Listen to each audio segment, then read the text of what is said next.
Hi, good morning. MJ James here. Kanina, kukuha sana ako ng breakfast namin ng anak ko sa refrigerator. Itong nakita ko. Umagang umaga, ito yung nabungarang ko na parang nag-melt pa doon sa loob ng freezer. Ay, di syempre, nagulat ako. Bakit may tayo doon sa refrigerator namin? Teka, sandali. Gigisingin ko yung anak ko.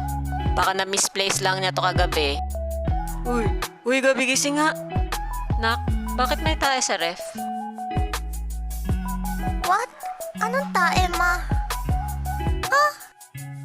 Nakita ko pagbukas ng freezer, may nakalagay na tayo doon sa ref. Ano yung pinapatigas mo? Hindi yung tae, ma. Yun yung natirang pagkain ng pusa kagabi. Ah, akala ko tayo. Ay, teka sandali, wala naman natin ang pagkain po sa kagabi ah. Pwede tayo nga yun. Joke lang yun.